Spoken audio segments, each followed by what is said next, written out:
বিজয়ের আরও এক ধাপ উত্তরণের জন্য অভিনন্দন। জুলাই ঘোষণাপত্র সফলভাবে প্রণয়নের এই কঠিন কাজের সাথে যুক্ত সকলকে আন্তরিক ধন্যবাদ এবং মোবারকবাদ।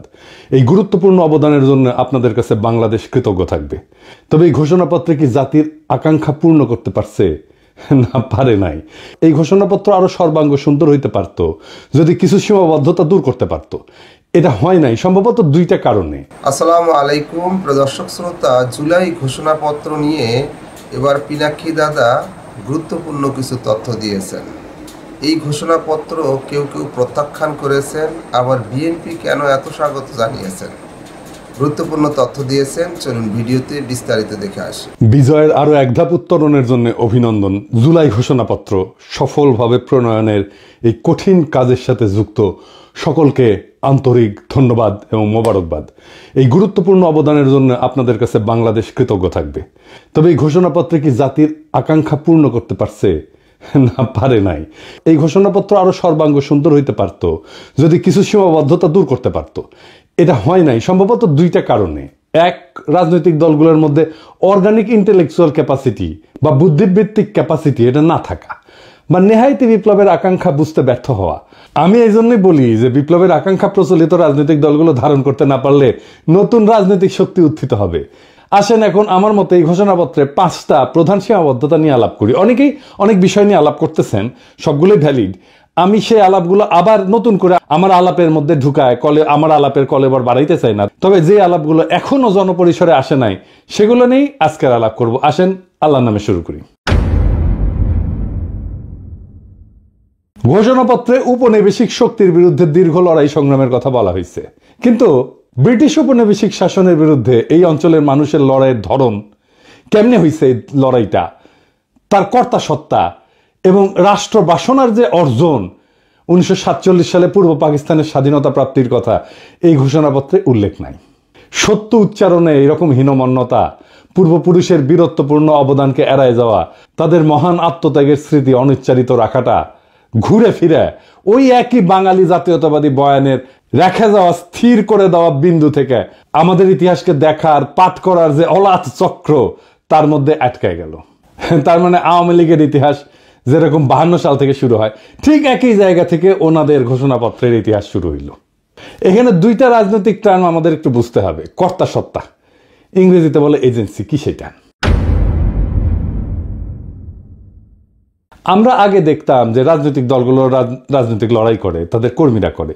2024-এ কোনো রাজনৈতিক দল লড়াই সংগঠিত করছে, নেতৃত্ব দিচ্ছে? নাই। জনতাই রাজনৈতিক লড়াইয়ের নির্মাতা হয়েছেন। এটাই কর্তা সত্তা, এজেন্সি, নিজের ভাগ্যের নিয়ন্তা নিজেই হয়ে ওঠা।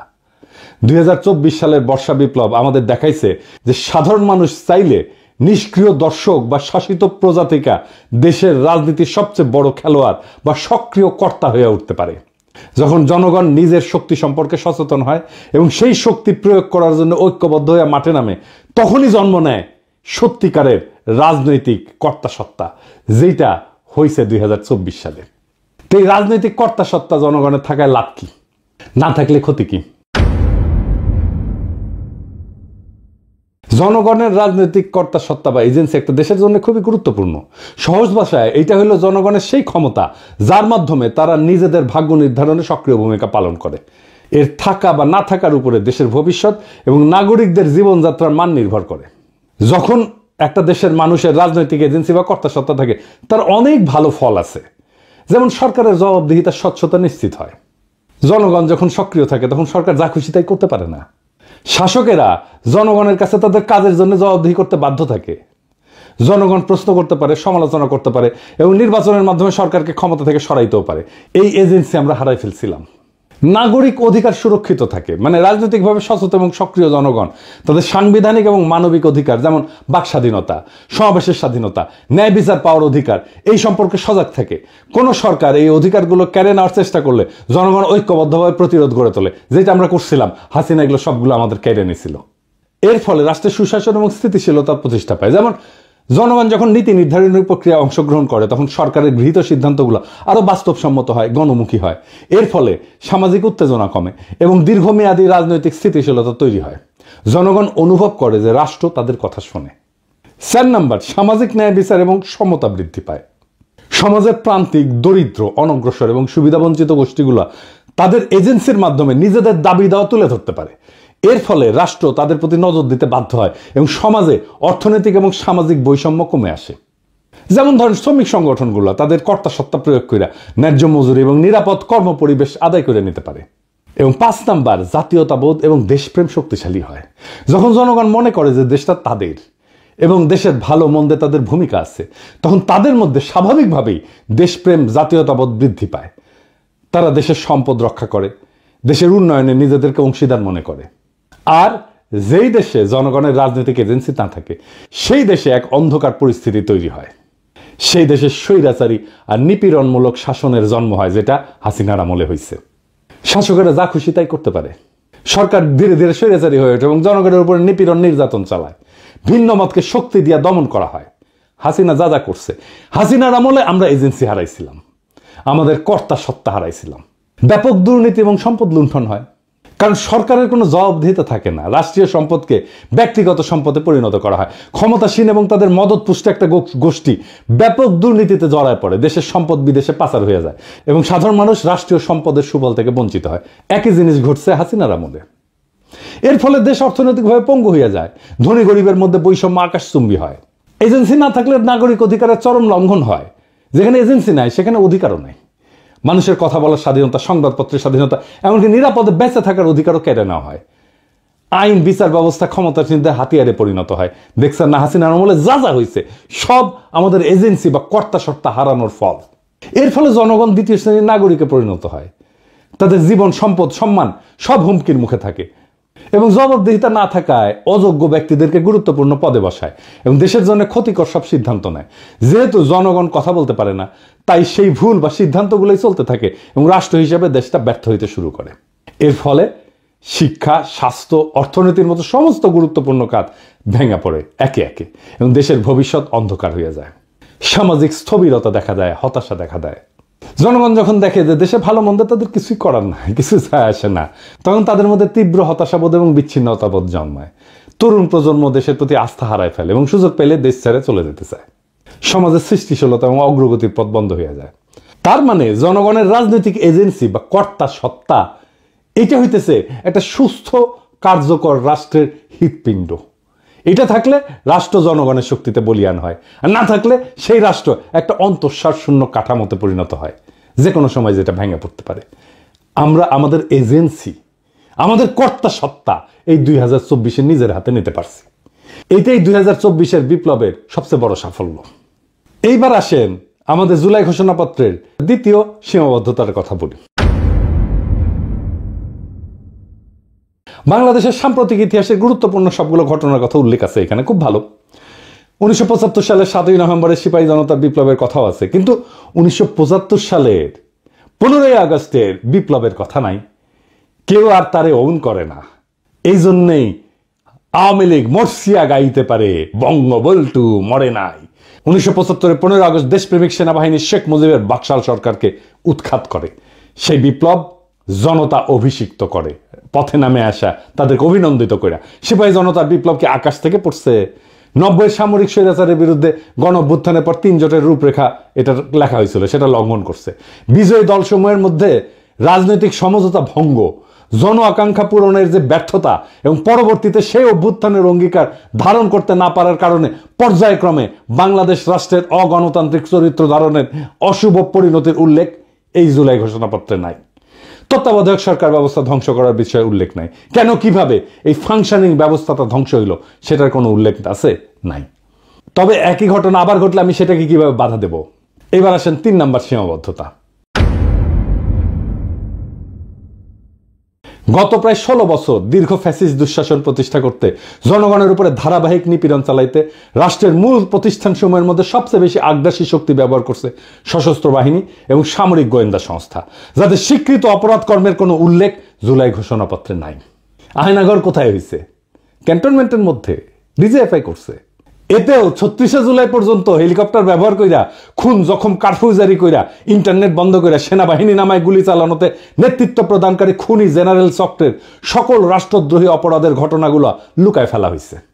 স্পষ্ট কইরা সেনাবাহিনীর তরুণ সৈনিক অফিসারদের অংশগ্রহণের সংগ্রামী বৈশিষ্ট্যের কথা না বইলা সাধারণভাবে জনসাধারণের পক্ষে সেনাবাহিনীর অবস্থান গ্রহণের কথা উল্লেখ করা হয়েছে।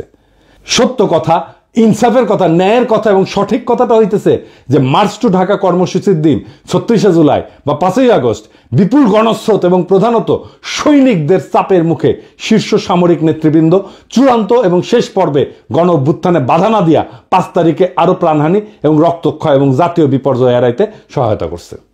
৪ নাম্বার সীমাবদ্ধতা। হাসিনার ফ্যাসিবাদী শাসন প্রতিষ্ঠার পেছনে ব্যবহৃত সবচেয়ে দুর্বিষহ অস্ত্র সাংস্কৃতিক যুদ্ধের নাম ছিল ইসলামোফোবিয়া। দেশের ধর্মপ্রাণ সংখ্যাগরিষ্ঠ মানুষ, আলেম ওলামা, মাদ্রাসা ছাত্রদের বিরুদ্ধে লাগাতার এই অস্ত্র ব্যবহার করে হাসিনা যুদ্ধ চালায় গেছে। ২০১৩ সালের ৫ই মে শাপলা চত্বরে রাতের অন্ধকারে লাইট লিভায় রাষ্ট্রীয় বাহিনী দিয়ে নারকীয় হত্যাযজ্ঞ পরিচালনা করা হয়েছে, যে হৃদয় বিদারক ঘটনাটা আমাদের ইতিহাসে একটা সুগভীর ক্ষত সৃষ্টি করছে।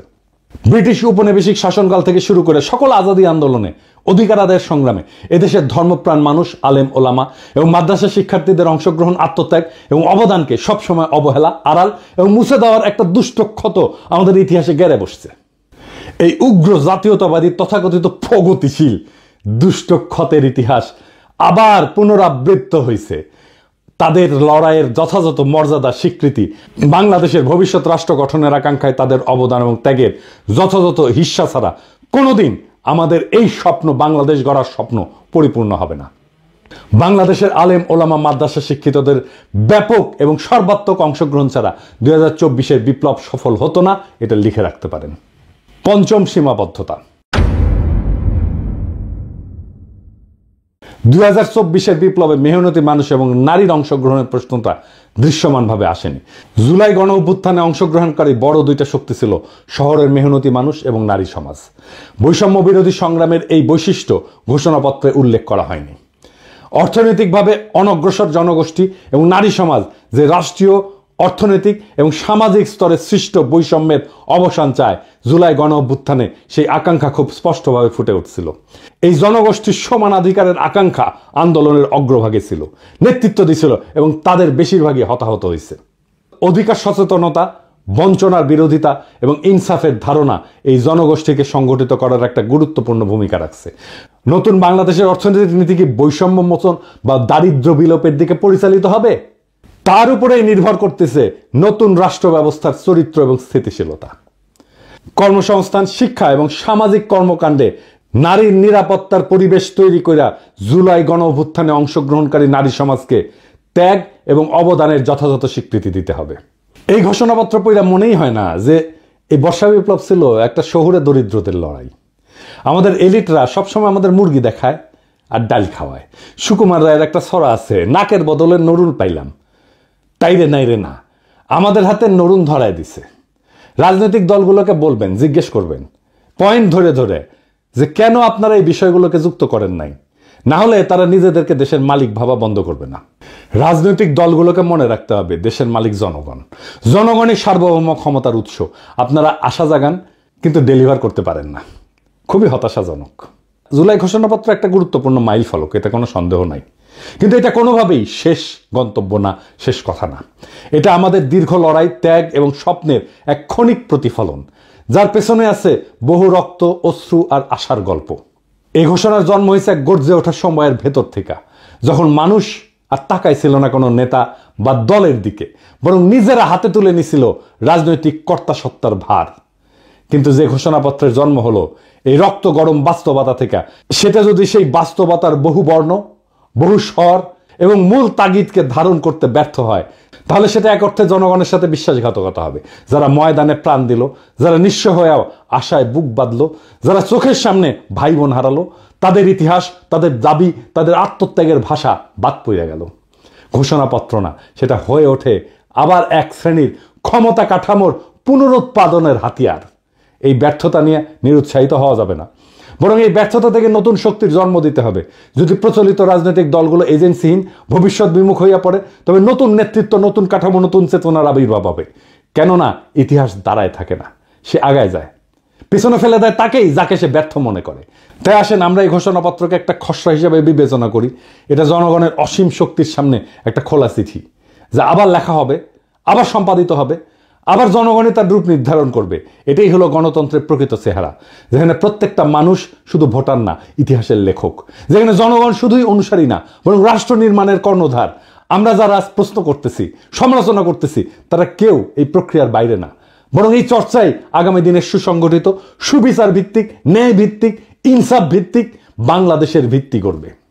বর্ষা বিপ্লব একদিনের ব্যাপার না, এই শুরু, শেষ না। এইটা একটা যাত্রা, এটা একটা জার্নি। এইখানে গন্তব্যের দিকে যাত্রা আছে, কিন্তু গন্তব্যে পৌঁছানো নাই। গন্তব্য সবসময় অধরা থাকে। আমরা প্রত্যেক দিন একটু একটু করে অগ্রসর হই আরো ভালো, আরো প্রগতিশীল, আরো মানবিক আর একটা রাষ্ট্রের দিকে। এটাই আমাদের যাত্রা, এটাই আমাদের রাজনীতি, এটাই রাষ্ট্র গঠন। ইনকিলাব জিন্দাবাদ। দর্শক শ্রোতা, এই বিষয়ে আপনার মতামত থাকলে লিখতে পারেন কমেন্ট বক্সে।